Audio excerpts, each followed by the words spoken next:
Welcome back, Philosophy 301. Dr. K here. I hope you all are getting after it. So in our last video, we concluded our discussion of Anselm's Proslogion. In this video, we're going to turn to Maimonides, well, not that, Guide for the Perplexed. It's a longer work than the others we discussed, and actually, even this right here is an abridgment.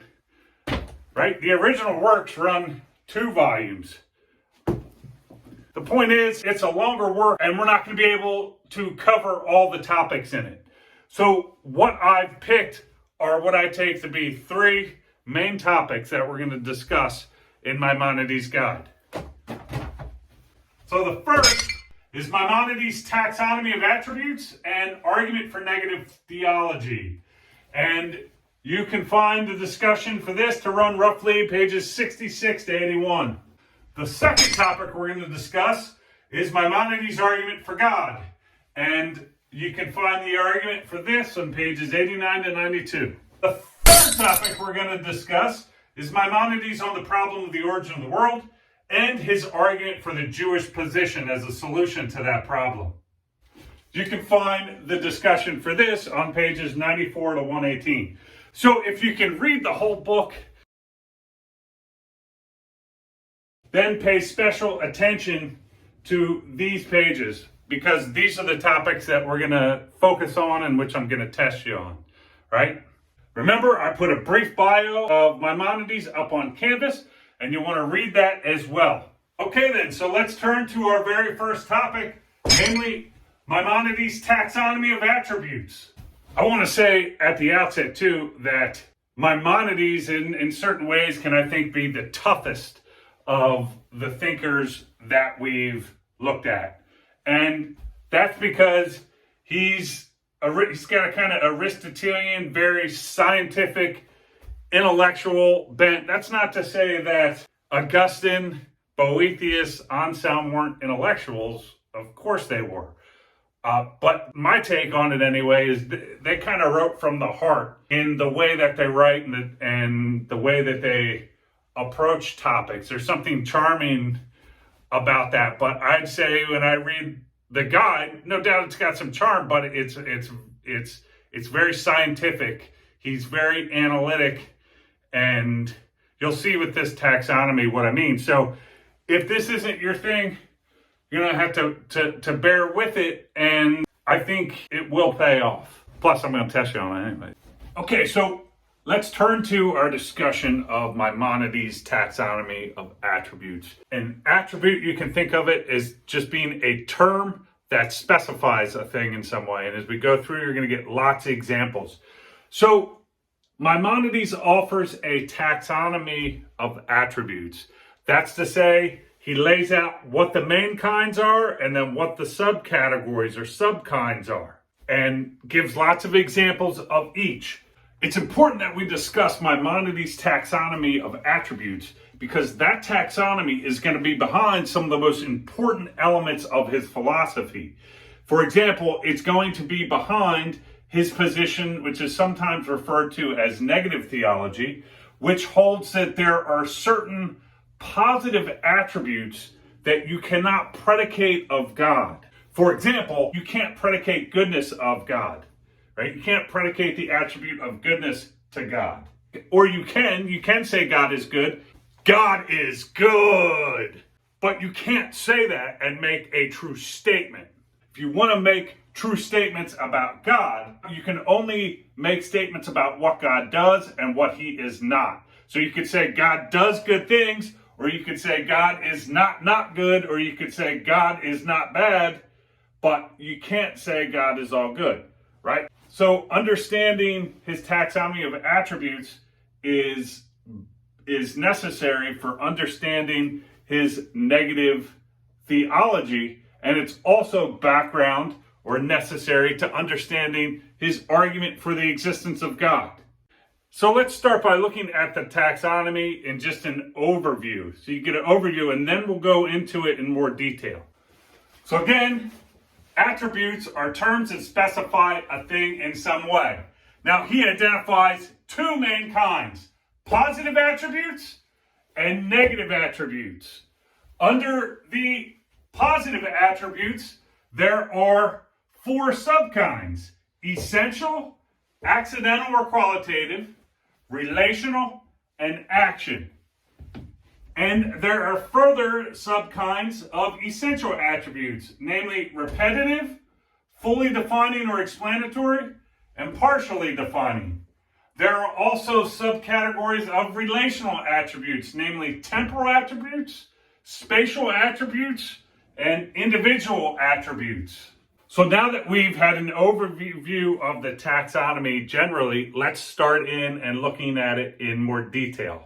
So let's take it from the top. What are attributes and what kinds does he think there are? So attributes are terms that specify a thing in some way. Maimonides takes there to be 2 main kinds of attributes: positive attributes and negative attributes. Positive attributes are terms that specify a thing by indicating or describing at least some part of the totality of that thing. Maimonides takes there to be 4 subkinds of positive attributes: essential attributes, accidental or qualitative attributes, relational attributes, and attributes of action.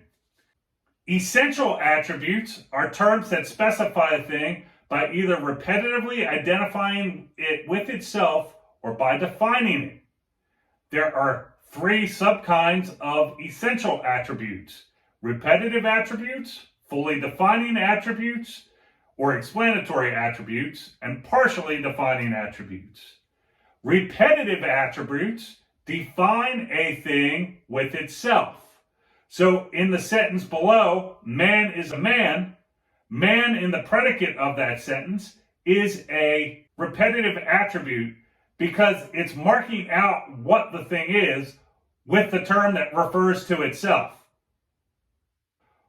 Fully defining or explanatory attributes are terms that specify a thing by fully defining it. That's to say, by fully specifying the parts that make it up or cause it to be what it is, fully express its essence. An example in which a fully defining or explanatory attribute is found is in the following sentence: man is a rational animal. So what makes something a man? On the one hand, it's an animal, and on the other hand, it has reason. When you have those two things together, then you have a man or a human being. So in this sentence, the attribute rational animal is the fully defining or explanatory attribute of man.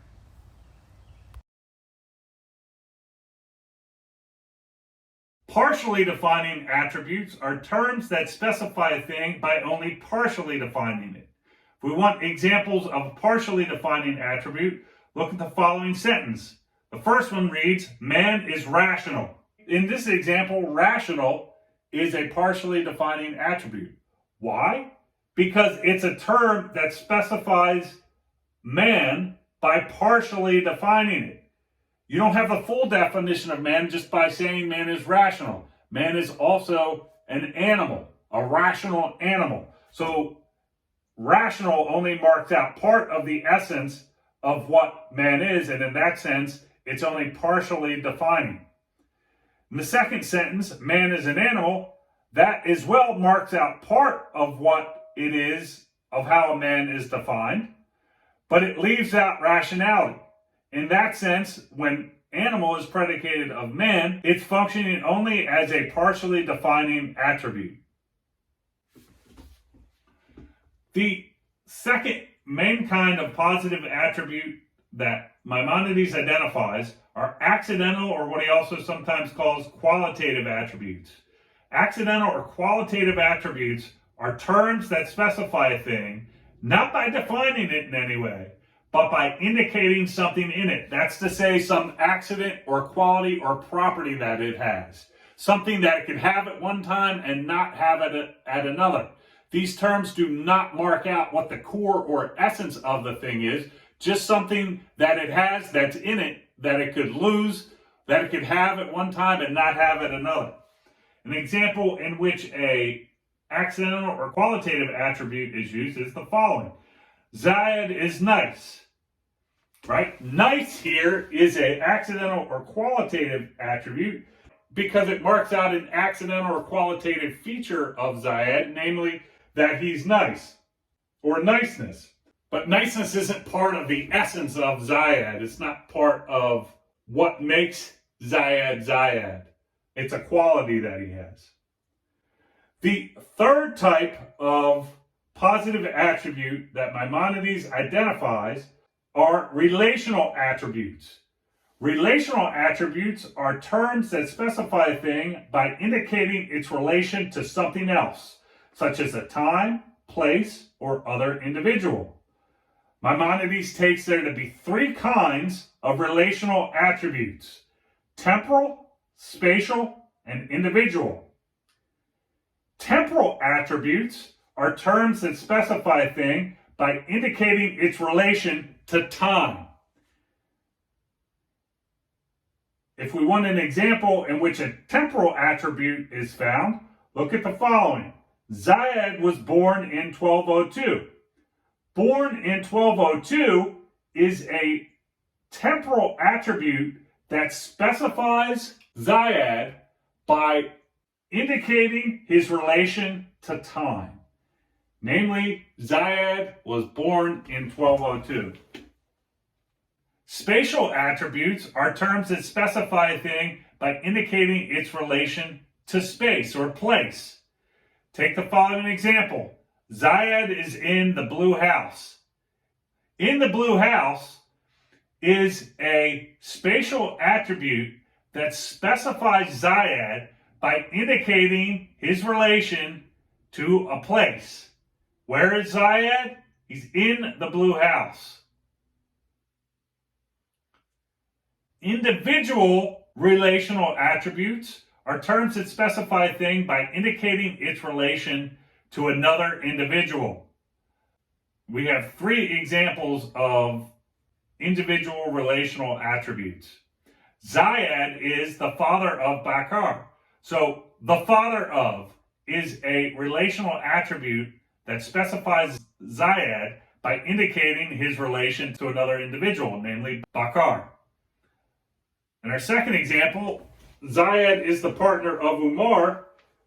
The partner of is a relational attribute that specifies Zayed by indicating his relation to another individual, namely Umar. And Zayed is the employer of Khalid. In this example, is the employer of is a individual relational attribute that specifies Zayed by indicating his relation to another individual, namely Khalid. The fourth kind of positive attribute that Maimonides identifies are what are called action attributes, or attributes of action. Attributes of action are terms that specify a thing by indicating the action it has carried out. For example, Zayed is the person who made this door. In this example, made the door is an attribute of action because it specifies Zayed by indicating an action he carried out. Let's turn to the next example. Zayed is the person who built this wall. Built this wall is an attribute of action because it specifies Zayed by indicating an action he's carried out, namely that of building the wall. Our last example, Zayed is the person who wove this garment. In this example, wove this garment is the attribute of action because it indicates an action that Zayed carried out, namely weaving of a garment. So again, positive attributes are terms that specify a thing by indicating or describing at least some part of the totality of that thing. So they're either going to indicate or describe its essence, that's to say what it is at its core, its accidents or qualities, that's to say things that it has but that it could lose and still remain in existence, its relations to other things such as time, space, or other individuals, and what it does or the actions that it performs. The other main kind of attribute that Maimonides identifies, in addition to positive attributes, was negative attributes. Whereas positive attributes are terms that specify a thing by indicating or describing some part, the totality of the thing, again, by indicating or describing its essence, its qualities, its relation to space, time, or other individuals, and what it does or its actions. Negative attributes are terms that specify a thing not by indicating some part of its totality, but by eliminating candidate parts of its totality from our imagination. So negative attributes are going to be attributes which they don't specify a thing by telling us what it is or what it has or what it does or how it's related to other things, but by telling us what it's not. So let's consider some examples. Let's assume that a man is observed far off in the distance and someone asks, "What is that?" The following answers contain negative attributes. The first example, the response is, that's to say the thing in the distance, is not a vegetable. So, it's not a vegetable is the negative attribute. Why? Because it specifies a thing not by telling us what it is, but by telling us what it is not. Another example of a negative attribute in this case would be a response such as the following. Well, it's not a rock, right? They may notice it's moving and say, oh, it's not a rock. So in this case, not a rock is a negative attribute because it specifies what the thing is, not by telling us what its essence is, what its accidents or qualities are, how it's related to time, space, or other individuals, or what it's doing, but by telling us what it's not, namely, it's not a rock. All right, so in this video, we discussed Maimonides' taxonomy of attributes. And I know that there's a lot of stuff here, and it can seem very heady, and there's lots of details. And you want to also make sure that you do the reading to get all you can about this. But by doing this, we're setting ourselves up with the necessary background so that we can get to the really good, maybe funner and interesting stuff, which is namely Maimonides' argument that when it comes to these attributes, the only ones you can use to make true statements about God are negative, action, and repetitive attributes.